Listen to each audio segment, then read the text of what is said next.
Welcome, everybody, back to Inside Saluki Athletics, which is presented by our friends at Northwind Roofing and Exteriors. We have the boss man stopping on by here inside the Wells production studio to talk everything Saluki football, as, yes, spring football starts this week, and there's plenty of great things upcoming with Saluki football that we're going to talk with Tim here about here on the show. And, Tim, always good to see you, and, man, it is kind of a good reminder as we get here in the spring that football is right around the corner. Yeah, there's no break, right? I mean, you finally wrap up the winter sports and heading right into spring, and all that means is it's time to start planning for next year and starting with fall sports and football in particular. Well, I want to get to the schedule because I know everybody wants to talk about the schedule in a moment. But, of course, there's been a lot of work, I know, behind the scenes over the last couple of months of talking about Coach Hill. And you guys have been able to come to a contract extension with Coach Hill. Kind of describe the work that's gone into it and the importance really of this decision to give Coach Hill a contract extension. Yeah, so we started that at the end of the last season, started talking about the future and some things that we felt like we needed to do to improve. I think Nick was frustrated with how the season ended last year. We were obviously frustrated, felt like we were so close, but just, a couple of games and that's all it takes, right? And it knocked us out of the playoffs. But we felt like we were going to be able to keep DJ and a lot of the team coming back. Nick's got a lot of support out there. He's got a great brand himself, and just felt like, man, we want to jump on this momentum right now that Nick Hill has as a coach, but also as a person from Southern Illinois, and let's double down on this. And really what Nick and I have talked about is let's go win a national championship and try to do that in the next 3 or 4 years. Look, there's a course that's already changed a lot at our level, one in the last couple of years, but now, of course, with North Dakota State going FBS, that changes from the scheduling standpoint to that extent. But as what you said is, hey, when you talk to whether it's donors, supporters, what do you hear about their affectionate, their appreciation for Coach Hill leading the charge, and how that's helped in terms of possible more investment within the football program? Yeah, I mean, he, not only is he an alum, right, which helps a lot, but the fact that he was a great football player, one of the better quarterbacks that we've had here in our history, and had success as a player. But I think it really helps from the fact that he's one of us, really, and I say that as an outsider coming in, but to the people of Southern Illinois, right, they know his family, he grew up in Du Quoin, and I think there's a lot of positives about that, and he just lives and breathes Southern Illinois, so that I think helps him in recruiting, that passion for the place, and people love that about Nick, and there's enough people that are as supportive and behind him in the sense that, hey, look, we're willing to invest, and we think we can win a national championship behind Nick Hill, and I agree with that. I think we can too. So that's really where we're at with Nick, and just gave him a new extension that we're going to announce obviously this week, and it's signed, and I feel really good about it. I think Nick should feel really good about it, and let's go win a national championship. When you do assess the program with Nick, what are areas that you think are really strong right now that make this program ready to have that type of jump now, where when many see a move like North Dakota State makes, like, hey, there's a void to be filled? Yeah, and I think, obviously we're competitive. We've shown that we can beat some of the top tier teams in the country at the FCS level. What we've got to do is finish. Right, that's the one thing that I think held us back the last several years outside of the injury year. But we've got to perform better down the stretch, right? It seems like when we beat good teams is usually early in the season, but now we've got to fix that so that, when it comes late October and November, we're still dominant. And we saw some of that this year, right? I mean, just obviously the Illinois State game, we go up there and beat them like a rented mule, and then they turn around and, they're a extra point away from being the national champion. Yeah. And they were a really good football team, and we showed that we can play with teams like that. And Yeah, so I think we can do that. We've just got to learn how to do that on a consistent basis.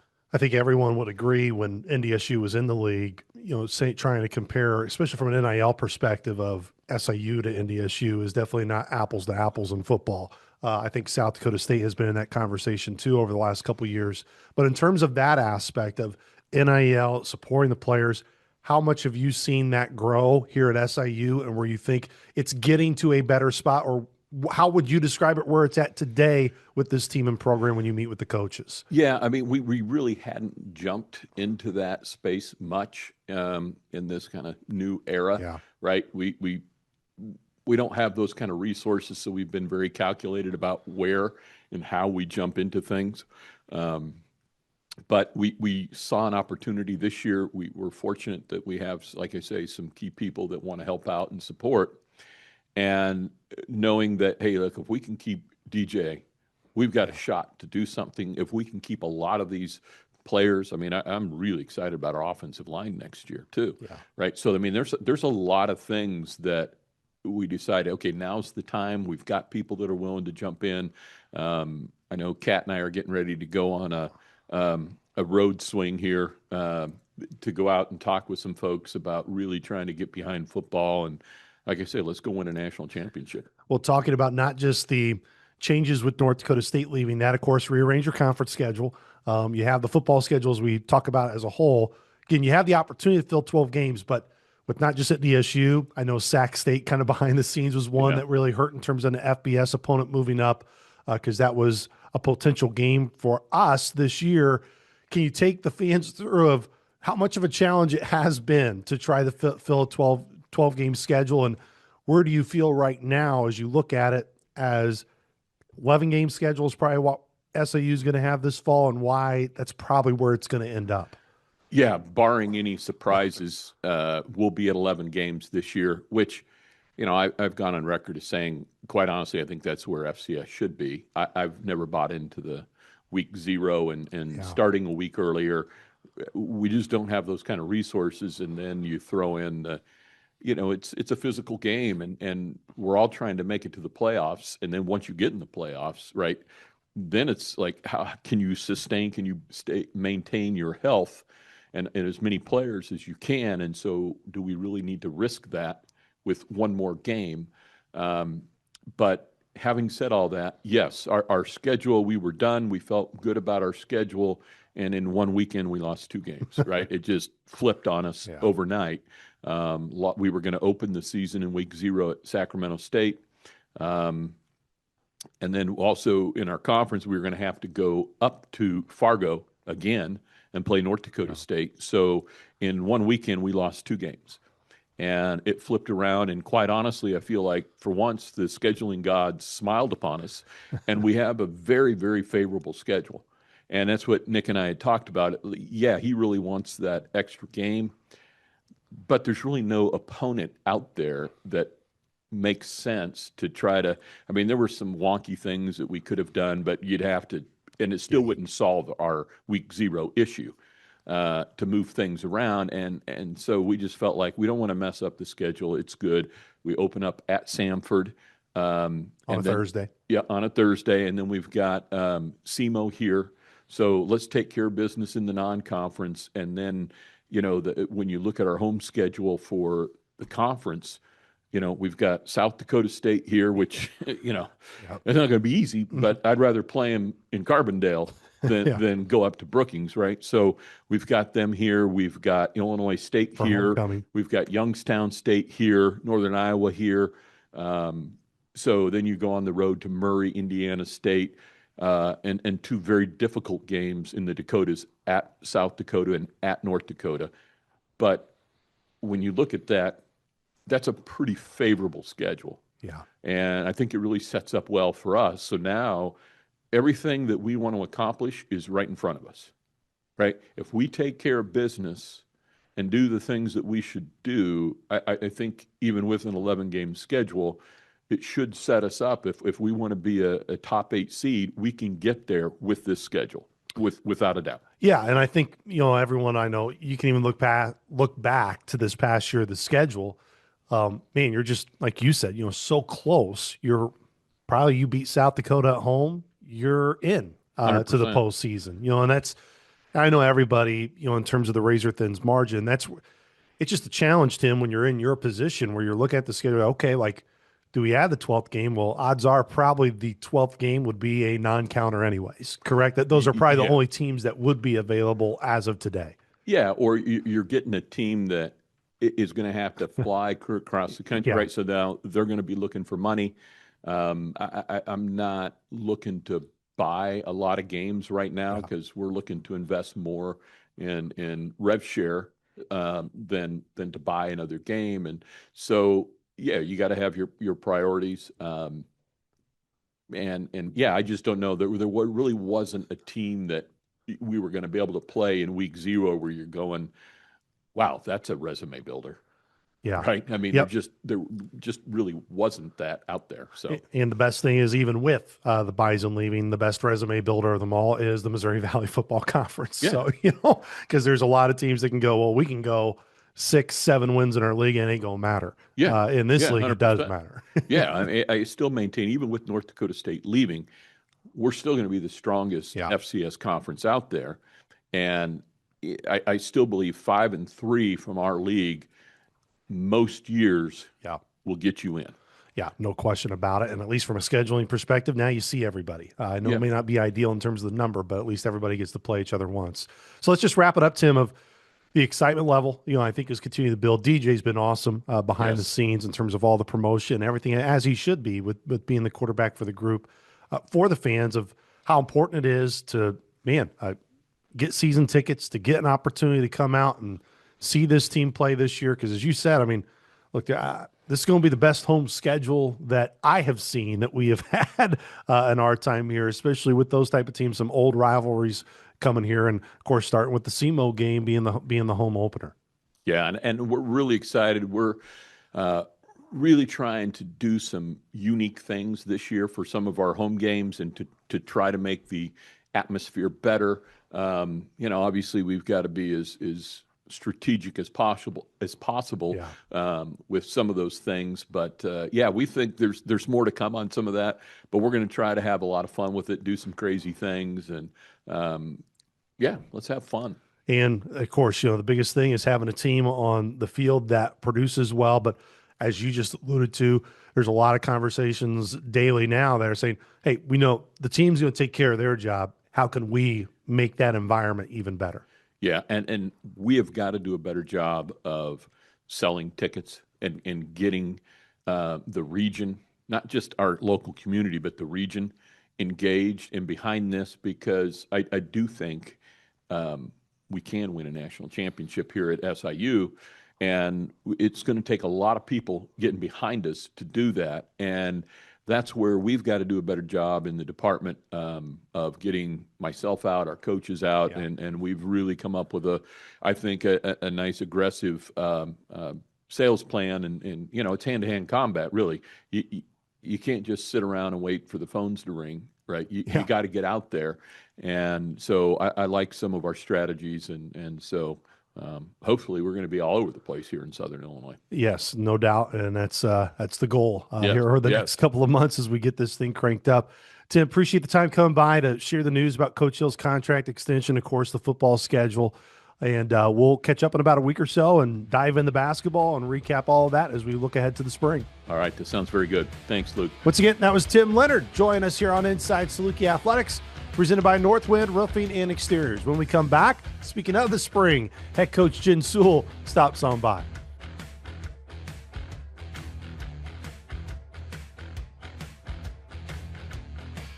Oh, it's so great to have her back here in studio on Inside Saluki Athletics, presented by Northwind Roofing and Exteriors. Saluki softball off to a great start in league play. First 2 weekends at home, 5-0 in the books.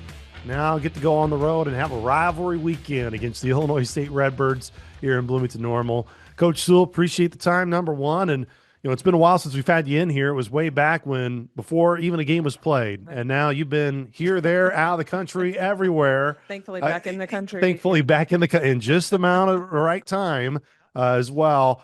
Okay, how do you kind of just process everything to this point for your group? Yeah, I think, And once again, we played a crazy preseason. Valley got off to a hot start as usual. It came quick. It seemed like the staff was talking about how much, it's almost late March at this point. Yeah. Um, I think we've done exactly what we need to do. We've probably won a couple that I didn't know about and lost a couple that I was surprised about.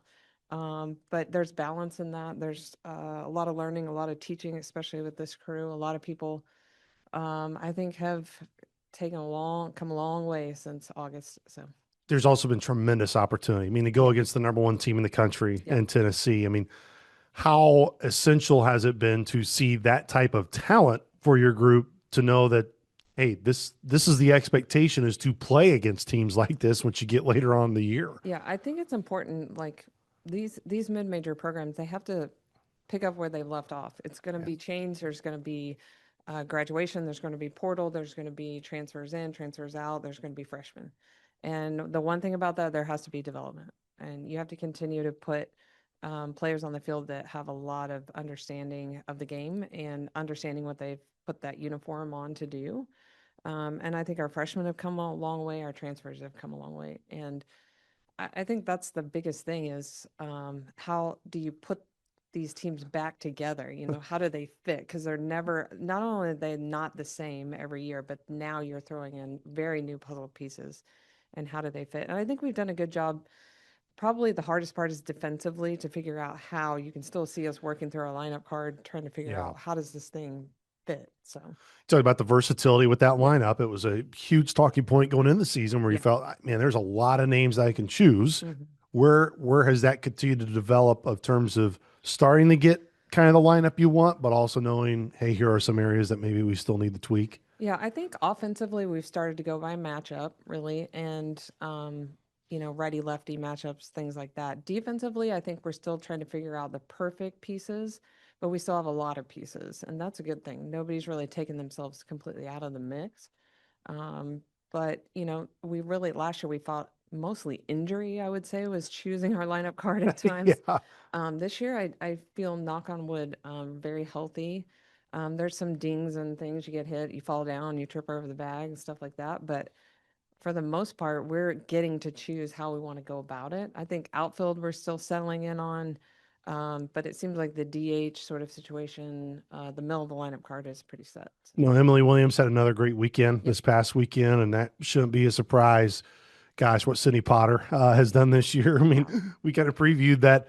Just sounds different off that Yeah, bat, it and man, it does. hasn't wasted much time. I mean, how do you, when you watch, especially those type of hitters from Mhm. Sid to Emily, of how rare it is to see that type of power together within the same lineup, and probably even more so at our level? Yeah, and in this conference, just back to back to back coming at you. I've thrown a lot of batting practice. My staff has thrown a lot of batting practice, and I'm not joking when I say this. Both of them make me want to hide. I mean, it just comes off differently, and if you don't get your buns behind that net, you're going to get killed. And um, we always sort of everybody backs up when they're. I mean, they just have the exit velocity is really unreal, and we're swinging a nice product this year with Mizuno that really serves them well. But they are different.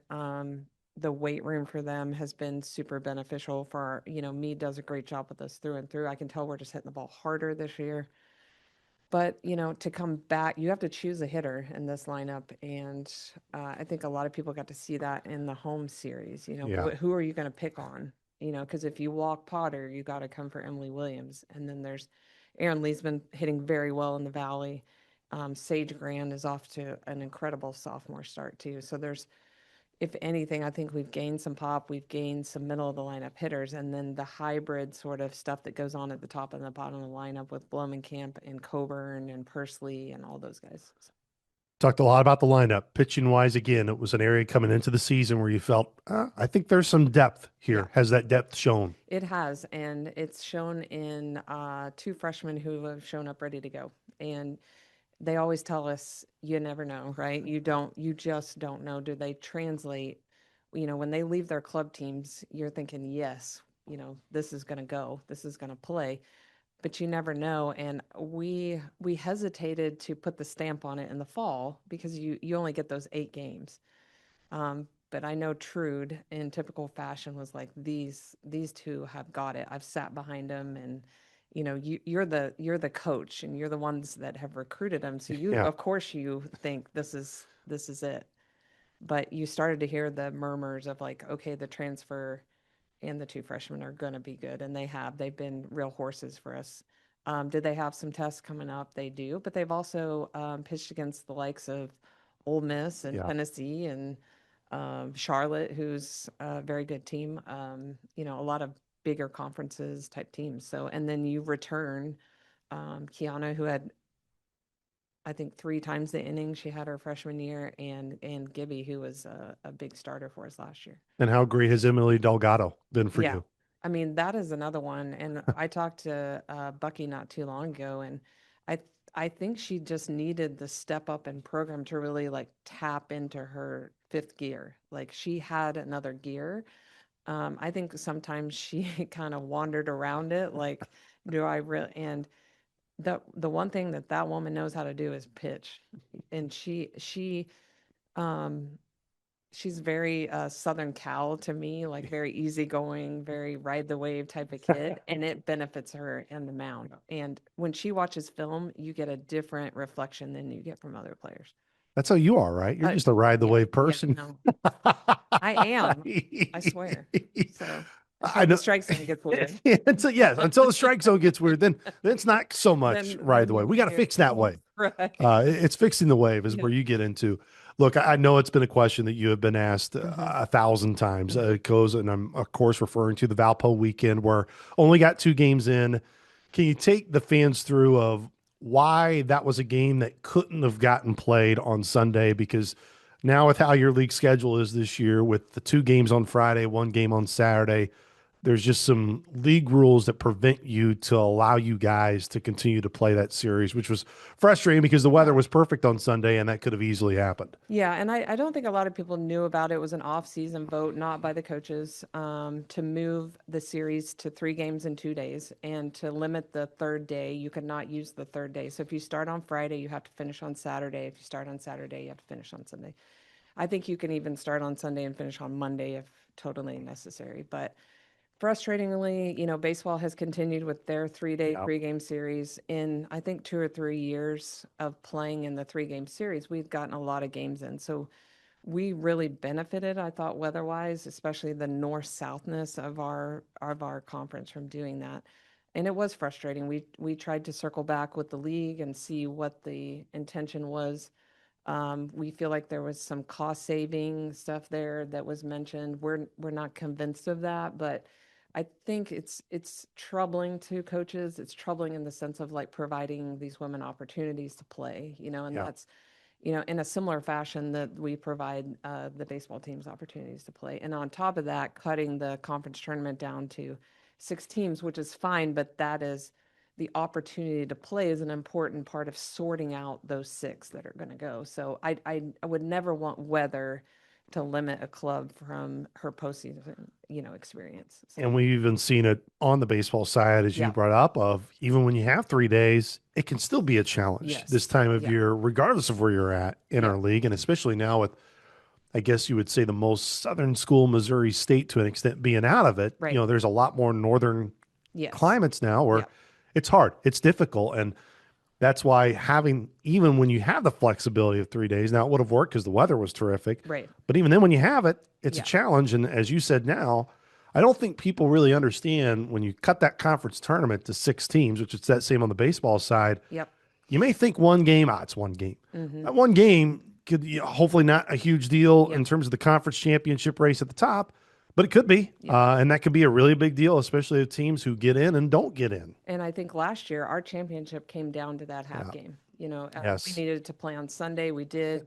And we could have backed out of it in the rain, but we went ahead and played. That was the difference. There was a difference in a half game of co-champs. And so there's a lot of things to be sorted out throughout. So we were frustrated. I think it's left fans and umpires sort of confused about why and how. And I think people are starting to understand. I just hope for, especially for a lot of women who work really hard, it doesn't come down to, hey, I got left at home Yeah. because of a half game because we got weathered out somewhere. And though there's games to be played at UIC, I think this weekend, some of the northern schools are going to start to pick up home games, and you have to really go fingers crossed. So. No question. And baseball for Lance, they're of course going to Chicago this weekend. So our fingers are crossed. Yeah. Even though the weather does look like it's going to be a little on the chilly side, but at least a little bit warmer. It's going to be really nice in Bloomington Normal where you're going this weekend. And it's always a fun time when Illinois State and SIU meet up. It always seems like there's going to be some late game theatrics with these two programs. Yeah.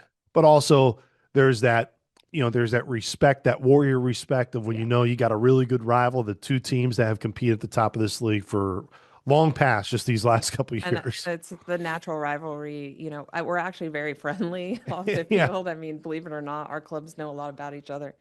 Alexis Red is coaching up there and working with them as their GA. So we've got some shared secrets now, but it is very friendly, but it's also like once you put that uniform on, it is Redbirds and Salukis, as you guys know. So just looking forward to it. The weather does look good for us. You don't always get a consistent weather pattern up there. But we'll take it. It's 29 today and it was 81 last Friday. So something in between would be super great. Yes. We thought winter was done. And then it just reminds it. And it's a little bit like winter in the studio too. You remind me of that. Yeah. We'll try to get the heat on. Second winter. Bat and ball season. So what biggest challenges that Illinois State will pose to your group this weekend? Definitely hitting the ball really well this year. And I think the pitching staff is really healthy. I think we come in very equal on paper, and that'll get sorted out on the field. But fielding the ball really well. I think as consistent as they've played, they've had some good wins, just like us beat USF earlier this year, some other really good power conference type wins. I think are we willing to fight it out on the road? Are we willing to, go deep into the game and really battle at bat to a bat? We've talked a lot about that. Can we make quick changes, not just a bat to a bat, but within an at bat? Pitchers, can you figure it out quickly based on the film, the scout? We have a lot of new pitching, so we're figuring it out on the fly. But if we can be, very mentally consistent and sort of not get spooked, I think, by they always bring their fans. We would do the same for our home game and not get, spooked early in the game. But I think we're a very flatline club, low heart rate club. Sometimes I want it to be a little higher, but I like us on the road. I do. And I think the first month really prepped us for, neutral site games, road games, things like that. Coach, appreciate the time. Safe travels this weekend, the Bloomington Normal, and we'll catch up with you again next week. Sounds good. Thanks, Once again, that was head coach Jen Sewell, and that does it for Inside Saluki Athletics this week, presented by Northwind Roofing and Exteriors.